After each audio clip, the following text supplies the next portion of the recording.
다 같이 찬송가 407장 함께 찬양하겠습니다. 찬송가 407장입니다.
시간 합심으로 기도하기 원합니다.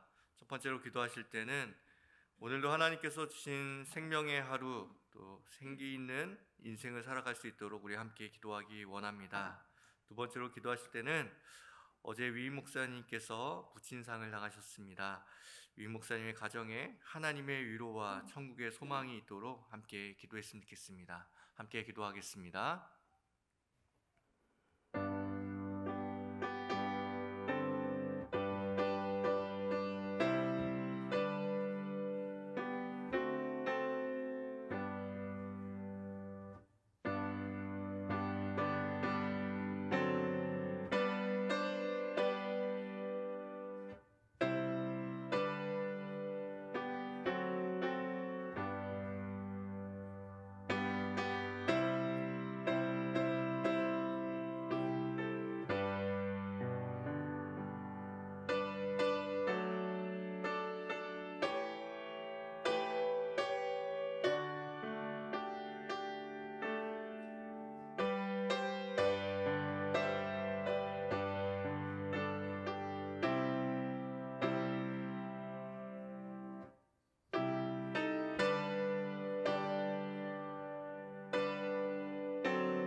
좋으신 하나님,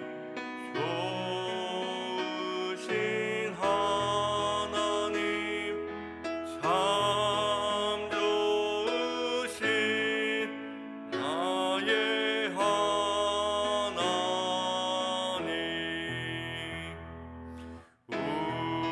우리의 기도를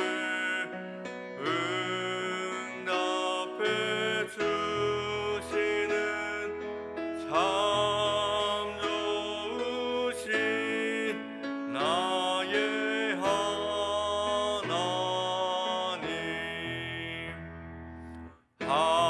한없는 은혜를 우리에게 주시는 참 좋으신 우리 하나님.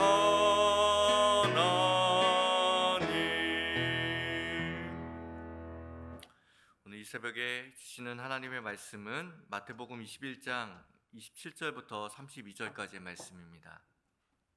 마태복음 21장 27절부터 32절까지의 말씀입니다. 하나님의 말씀을 교독하여 읽겠습니다. 제가 먼저 27절 말씀을 읽겠습니다. 예수께 대답하여 이르되 우리가 알지 못하노라 하니 예수께서 이르시되 나도 무슨 권위로 이런 일을 하는지 너희에게 이르지 아니하리라.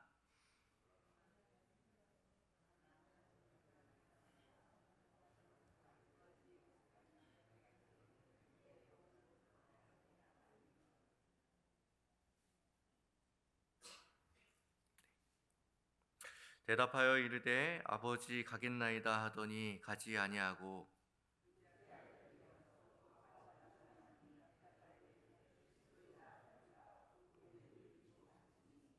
그 둘 중에 누가 아버지의 뜻대로 하였느냐 이르되 둘째 아들이니이다. 예수께서 그들에게 이르시되 내가 진실로 너희에게 이르노니 세리들과 창녀들이 너희보다 먼저 하나님의 나라에 들어가리라.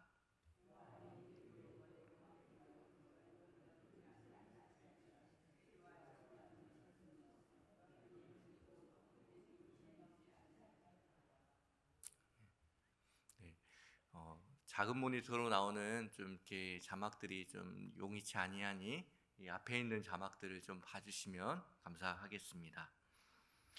여러분 해바라기 좋아하십니까? 여러 꽃들을 좋아하실 수 있는데 해바라기 싫어하는 사람은 못 봤던 것 같습니다. 색깔의 강렬함도 있고 그리고 또한 시선을 끄는 매력들이 있는 이 해바라기를 대부분의 사람들이 좋아합니다. 근데 그 색상과 자태도 아름답지만 그래도 사람들 마음 가운데 해를 지고지순하게 또 한결같이 바라보는 이 해바라기 볼 때마다 참 올곧다 그리고 한결같다라는 마음이 있어서 더 좋아하는 것 같습니다. 그런데 우리가 익히 알려진 바와 달리 해바라기가 해를 바라보는 것 같지만 오히려 해를 피하고 있다라는 것을 우리는 좀 생각해 봐야 합니다. 생물학적으로 볼 때 해바라기는 어쩌면 자신의 성장을 위해서 자신의 성장을 위해서 어떻게 생각하면 햇빛을 피하며 살아가는 식물일 것입니다. 해바라기의 큰 키를 유지해주는 성장 호르몬인 옥신이라는 호르몬이 있는데 그 옥신이라는 호르몬이 이 해바라기의 커다란 꽃잎과 그리고 줄기 사이에 있습니다. 사람으로 말하면 목 주변에 있는 것이죠. 그렇기 때문에 그 옥신이라는 성장 호르몬이 햇빛을 싫어하기 때문에 이 해바라기 그 꽃을 통하여서 양산처럼 그것을 그늘지게 하고 또 그것을 그렇게 햇빛을 피하고 있다라는 이야기를 들은 적이 있었습니다. 참 그것을 보면서 참 아이러니하다.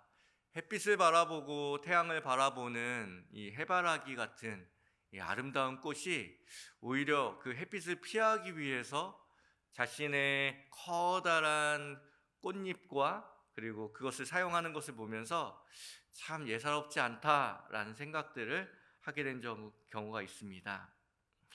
엄밀히 말하면 해를 바라보는 것처럼 보이나 해를 피하는 식물이 해바라기라는 것이죠.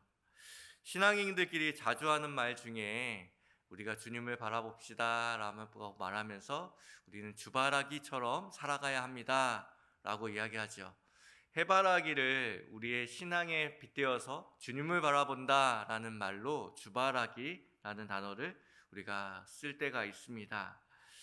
그런데 우리가 주바라기처럼 신앙생활을 하는 것처럼 보여지지만 우리의 신앙을 잘 점검하지 않으면 어느 순간 우리의 신앙은 마치 해바라기가 해를 바라보는 것처럼 보이지만 오히려 해를 바라보는 것이 아니라 해를 교묘하게 피하고 있는 것은 아닌지 우리의 신앙을 되돌아봐야 하는 것이죠.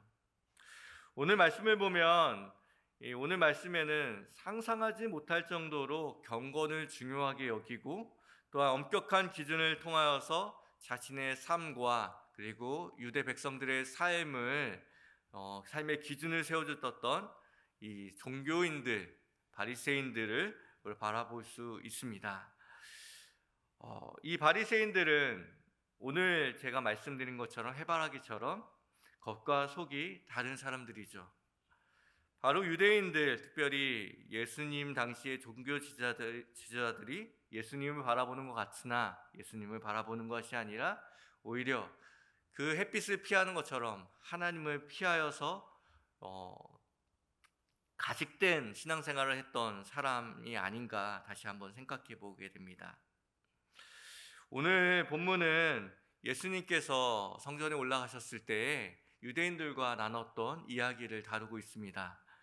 예수님께서 올라가시자마자 이 세례 요한에 대해서 이야기하면서 세례 요한의 권위가 어디서부터 온 것입니까? 라고 말하면서 세례 요한에 대해서 그 권위에 대해서 물어보기 시작합니다. 그리고 예수님께서는 그들의 종교적인 그 허울뿐인 신앙을 고발하면서 한 가지 비유를 드십니다. 예수님의 비유가 파괴력 있는 이유 중에 하나는 우리 일상 가운데 한 번쯤은 일어날 것 같은 우리의 삶에서 쉽게 경험해 볼 것 같은 아주 일상의 소재를 가지고 우리의 마음 깊은 폐부 속으로 들어오는 아주 날카로운 말씀이기 때문에 그 비유가 참 파괴력 있는 것 같습니다. 오늘 비유는 상당히 간단합니다. 이 포도원을 운영하고 있었던 아버지가 있으셨는데 그 아버지가 포도원 수확철이 되자 너무 일손이 부족한 거예요. 그래서 아들 2명이 있는데 그 아들 2명도 가서 일손을 도와라 라고 이야기합니다. 근데 첫 번째 아들은 어떻게 하죠? 첫 번째 아들은 돕겠습니다 라고 말하고 나서 그곳에 가서 돕지 않고 그냥 말만 합니다. 그 두 번째 아들이 성격이 좀 있었나 봐요. 실소이다 라고 얘기합니다. 정말 이렇게 당돌한 이야기고 대바라진 말이죠. 그때 당시만 해도 아버지의 권위라는 것은 지금의 아버지의 권위에 비교할 수 없을 만큼의 권위를 갖고 있습니다. 아버지의 말 한마디로 아들의 생명이 오락가락, 쥐락펴락할 수 있는 아주 절대적인 권위였다라는 걸 생각할 때 이 아들의 행실이 어떠했는지, 평소 성품이 어떠했는지를 보여줍니다. 오늘 이 아주 짧고 아주 간단한 이 비유를 통하여서 하나님 앞에 진실된 태도 그 2가지를 요구하고 계시는데 그 2가지에서 간단하게 좀 여러분과 살펴봤으면 좋겠습니다. 첫 번째, 맏아들에게서 살펴볼 수 있는 행동에서 우리는 행동하는 믿음을 가지라는 주님의 말씀을 다시 한번 마음속에 새겨봐야 합니다.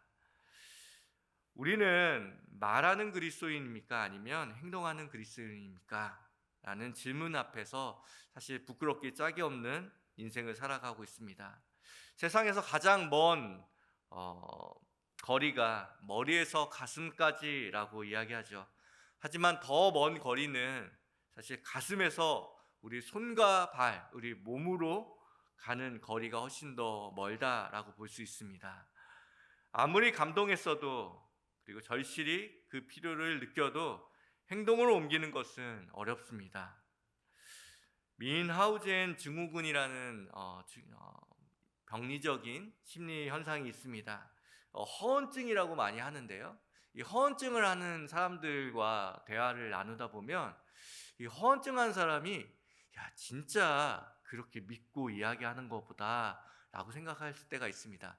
단순히 사람들에게 거짓말하는 게 아니라 정말 경험한 것처럼 생생하고 정말 스스로 내가 이거 경험했어 라고 그냥 처음 보는 사람이라고 하면 정말 그런 사람이라고 생각할 정도로 자신이 말한 것 자체를 거짓말이랄지라도 그 자체를 믿고 있는 확신에 찬 사람을 보게 됩니다.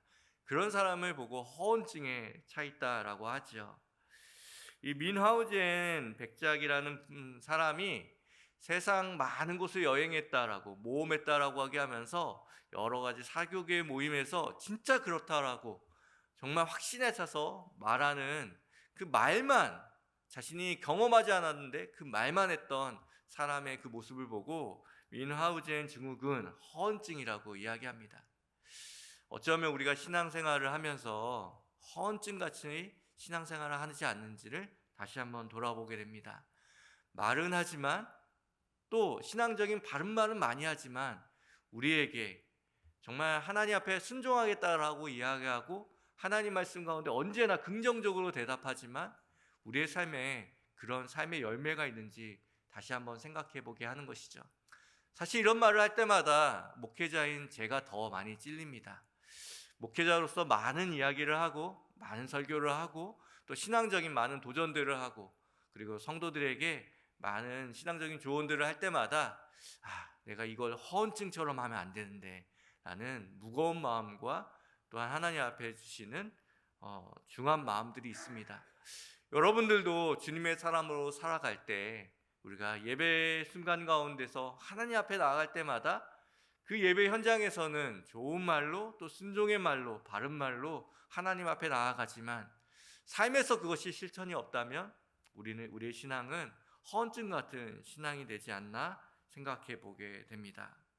자신이 말한다고 자신이 그것을 살고 있다라고 착각한다면 그것이야말로 참 위험한 신앙생활입니다. 어쩌면 첫째 아들이 다른 사람들이 보기에는 그 상황만 보기에는 참 좋은 아들이다라고 생각할 수 있지만 사실 허언증과 같은 신앙은 하나님이 기뻐하시는 신앙이 아닙니다. 성경 우리에게 엄히 이렇게 말씀하십니다. 야고보서 1장 22절의 말씀을 보면 너희는 말씀을 행하는 자가 되고 듣기만 하여 자신을 속이는 자가 되지 말라라고 말하고 있습니다. 우리 모두가 마음속 깊이 또 중하게 들어야 할 말씀인 것이죠. 주변 사람들이 해바라기라고 불러주니 자신은 해를 바라보는 해바라기다라고 착각하는 해바라기처럼 지사님 신앙이 너무 좋아요. 목사님 어쩌면 저런 이야기들을 할 수 있어요? 라고 하면서 이야기해주는 그 이야기가 나의 신앙을 담보해주지 않는다라는 사실을 기억해야 하는 것이죠. 우리는 많은 것을 아는 사람이 아니라 그 말씀하신 것을 실천하는 사람으로 살아가야 한다. 주님은 우리에게 말씀하고 있습니다. 두 번째 우리에게 이 비유를 통해서 말씀해 주시는 것은 다른 모든 것보다 하나님께 가까이 가는 것은 뉘우침이다. 그 뉘우침의 발걸음이 가장 중요하다 우리에게 말씀하고 있습니다. 둘째 아들의 이 버릇없음 그리고 대바라진 태도를 볼 때마다 참 그렇게까지 말했어야 하나라고 생각이 들 정도입니다. 아버지와 상당히 관계가 틀어져 있고 아버지에 대한 신뢰가 바닥을 친 것처럼 보여집니다. 아니 내놓은 자식처럼 느껴질 때가 있습니다. 아버지에게 할 말이 있고 하지 말아야 할 말이 있죠. 실소이다 라고 말하고 있는 그 아들의 모습을 보면서 어쩌면 우리의 삶의 구석구석마다 불순종하고 하나님의 뜻대로 살아가지 못하는 우리의 모습을 보여주는 것 같은 생각이 들어 더욱더 마음이 씁쓸합니다. 이 말 자체가 그 아들이 어떤 삶을 살아왔는지 보게 됩니다. 예수님의 비유 후반에 나와 있는 하나님 나라를 팔아먹는 세리와 같이 자신의 몸을 팔아 자신의 삶을 유지하고 있는 창녀와 같은 삶을 살아가는 그 둘째 아들의 모습을 보여줍니다. 그런데 둘째 아들의 그 모습 뒤에 이렇게 말씀하고 있습니다. 곧 뉘우쳤다라고 말하고 있는 것이죠. 마음을 바꾸었다라고 말씀하고 있는 것입니다. 내 생각은 언제나 옳지 않을 수 있습니다. 하나님이 언제나 옳다라는 것을 기억해야 하는 것이죠. 우리에게 돌아설 용기가 필요하다라고 말씀하고 있습니다. 지금까지 우리가 어떻게 살아왔는지가 중요한 것이 아니라 우리가 지금 돌아설 용기가 있는지가 더욱더 중요한 것입니다. 세상이 모든 것이 다 잘못됐다고 말하는 사람이 있습니다. 모든 사람이 틀렸다고 말하는 사람이 있습니다. 자기 혼자만 바르게 가고 있다라고 말하는 사람도 있습니다. 그래서 자신의 삶은 피곤하며 삶이 고단하다라고 그리고 고독하다라고 말합니다. 때로는 어떤 목사님들은 다른 사람들의 세상 모든 한국교회 목사님들의 설교들이 틀렸다, 잘못됐다라고 말하면서 자신의 의로움을 이야기하는 사람도 있습니다. 대부분의 교회가 다 잘못되었다고 말하는 사람들도 있습니다. 병든 눈으로 세상을 바라보면 세상 모든 것이 병들게 보입니다. 거꾸로 매달려서 세상을 평가하면 모든 세상은 뒤집어 버려야 할 세상처럼 보여집니다. 한 남자가 차를 몰고 직장으로 향하고 있었습니다. 직장이 멀리 있었기 때문에 고속도로를 타고 가야 했는데 아침 일찍 가니 고속도로가 꽤나 한산했습니다. 근데 저기 멀리서부터 불빛이 쭉 오면서 저 불빛이 왜 자꾸만 가까이 오지라고 생각하니까 갑자기 이제 점점 다가오다가 갑자기 보니까 역주행하는 차가 자신의 앞으로 다가오는 것을 보고 급하게 핸들을 꺾었습니다. 너무나도 당황한 나머지 자신의 입속에서 나오지 말아야 될 욕까지 나왔습니다. 그래서 조심해야 되겠다, 오늘 너무 힘들겠다라고 생각했는데 저 멀리에서부터 또 불빛이 오기 시작했습니다. 아니나 다를까 이번에도 갑자기 자신의 앞까지 와서 핸들을 꺾어서 간신히 피하였습니다. 그러더니 갑자기 아내에게 전화가 오기 시작한 것입니다. 너무나도 이 다급한 순간에 전화를 받을까 말까 하다가 전화를 받았습니다. 그러니 이 아내가 이렇게 말하는 것입니다. 내가 뉴스에 보니 당신이 가는 길에 역주행하는 차가 있다고, 그렇게 미친 행동을 하는 사람이 있다고 얘기하면서 아내가 남편의 이 안전을 걱정하면서 조심하라고 얘기합니다. 남편이 뭐라고 얘기하는지 압니까? 한 명이 아니라고, 여러 명이 있다고 라고 하면서 나 이렇게 조심해야 되니까는 전화를 끊자고 얘기를 했습니다. 누가 역주행을 하고 있는 것입니까? 그 미친 행동을 하는 한 사람이 누구입니까? 그 아내의 남편인 것이죠. 어쩌면 자신의 보기에 모든 것이 잘못되었다고, 모든 것이 거꾸로 가는 것처럼 보인다라고 생각하고 있다라고 하면 오히려 자신이 제대로 달리고 있는지를 되돌아봐야 하는 것입니다. 우리가 신앙생활을 할 때 하나님께서 여러 가지 사인으로 자꾸만 뭔가 잘못됐다라고 우리에게 무언가 말씀하실 때 내가 역주행하고 신앙의 역주행을 하고 있는 것은 아닌지 우리 스스로 돌아봐야 하는 것이죠. 주님께서 우리에게 어떤 말씀을 할 때마다 바리새인들은 예수님이 말씀하시는 것 모든 사사건건 모든 것이 어떻게 저렇게 말씀하실 수 있을까? 어떻게 예수님이라는 분이 저렇게 말씀하실 수 있을까? 라고 자꾸만 마음속에 의문이 올 때 돌이켰어야 하는 것인데 자신의 마음 가운데 그것을 돌이키기엔커녕 세상이 잘못됐고 또 예수님이 잘못됐다라고 생각하는 경우가 많았던 것 같습니다. 자신의 판단이 틀릴 수 있고, 그리고 또한 하나님이 맞는다라는 것, 하나님은 언제나 옳다라는 것을 우리의 마음 가운데 새기지 않는다면 우리의 신앙은 의로움을 따라가고 옳음을 따라가다가 오히려 파산하는 믿음이 되어 버리고 말 것입니다. 우리가 경건한 바리새인이던 그리고 세리나 창기던 그것이 중요한 것이 아니라 내가 틀렸다는 것을 인정하는 마음, 돌아설 수 있는 그 용기가 우리에게 필요하다 말씀하고 있는 것이죠. 이것이 바로 회개입니다. 그리스도인들에게 가장 중요한 것이 회개인 이유가 있는 것이죠. 바르게 가기 위해서 그 회개가 필요한 것입니다. 인생은 치명적인 문제를 가지고 있습니다. 그런데 내 삶이 조금 문제 있다라고 생각하기 시작하면 우리는 역주행하기 쉬운 신앙을 갖고 있는 사람이라고 생각할 수 있는 것이죠. 성경은 사람이 조금 부족하여 구원에 이르지 못하는 것이 아니라 완전히 틀어졌다라고, 완전히 다른 방향으로 가고 있다라고 우리에게 말씀하고 있습니다. 말씀을 마무리하려고 합니다. 우리가 우리의 삶 가운데서 신앙의 유익함과 유용함을 우리가 누리려고 한다고 하면 때로는 과학자들의 그 마음을 좀 배워야 할 필요가 있습니다. 과학자 하면 신앙을 반대하는 사람이 아니냐라고 먼저 선입견을 가지고 있는 분들이 있을 텐데요. 정말 바른 과학자라고 하면 정말 바른 과학이라는 것은 언제나 틀릴 수 있다라는 것을, 내가 틀릴 수 있다라는 것을 언제나 생각하는 사람이라고 합니다. 그래서 현대과학을 이그노라무스라고 하는데요. 우리는 모른다라는 것을, 우리가 틀릴 수 있다라는 것을 고백하는 데서부터 과학의 그 역동성이 나오는 것입니다. 신앙의 역동성도 동일한 것 같습니다. 우리가 틀릴 수 있다. 언제나 말씀을 볼 때마다 우리가 틀릴 수 있다라고 생각할 때에 우리에게 우리의 사고와 생각과 성품을 돌이킬 수 있는 그 지점이 거기에서부터 출발한다라고 주님은 우리에게 말씀하십니다. 신앙생활을 하다 보면 너무나도 익숙하고 너무나도 당연해 보이는 수많은 것들이 어느 순간 주님의 그 말씀을 우리에게 다가왔을 때 내가 틀렸던 거구나, 그것을 아는 것이야말로 어쩌면 주님이 우리에게 원하시는 것은 아닌가 다시 한번 생각해 보게 됩니다.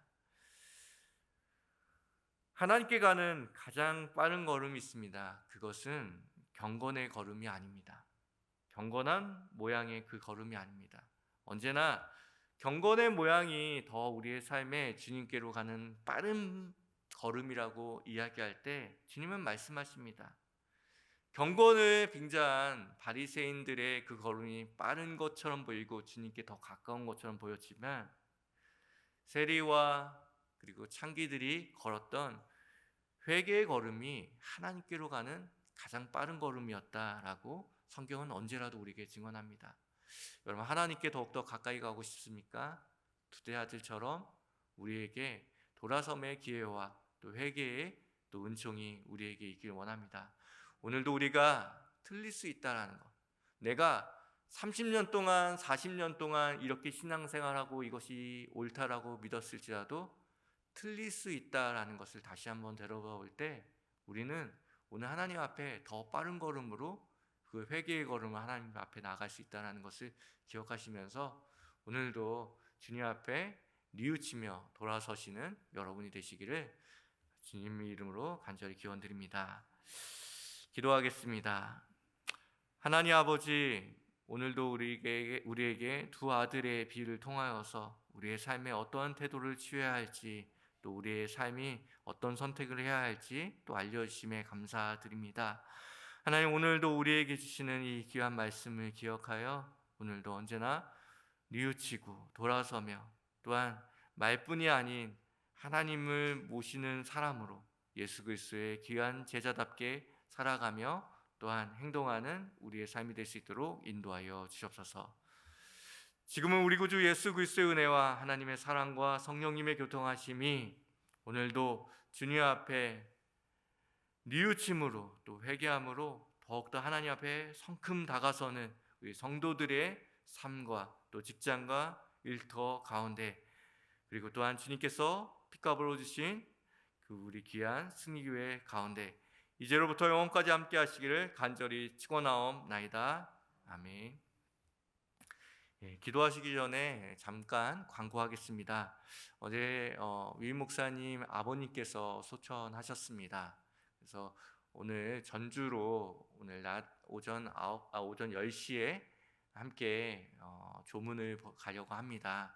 그래서 여러분들 함께 시간이 되시는 분들은 함께 가셔서 우리 위임 목사님 가정 함께 위로해 주시고, 같이 못하시는 분들이 있으시더라도 함께 기도해 주시면서 이 어려움의 순간을 잘 이길 수 있도록 기도해 주셨으면 좋겠습니다.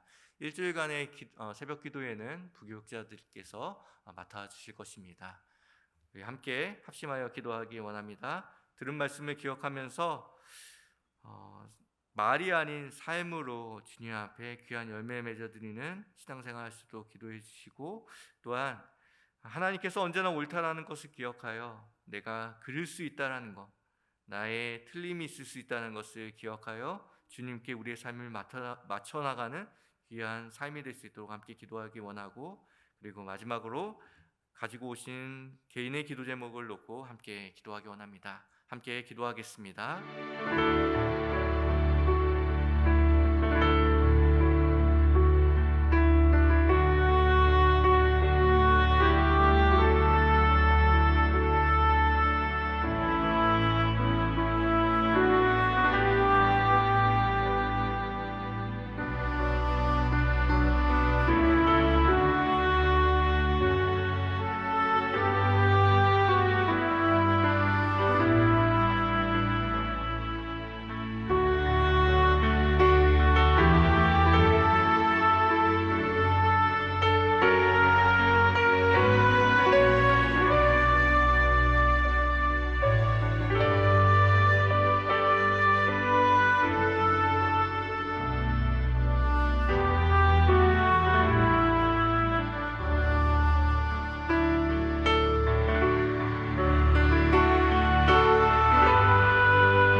기도합니다.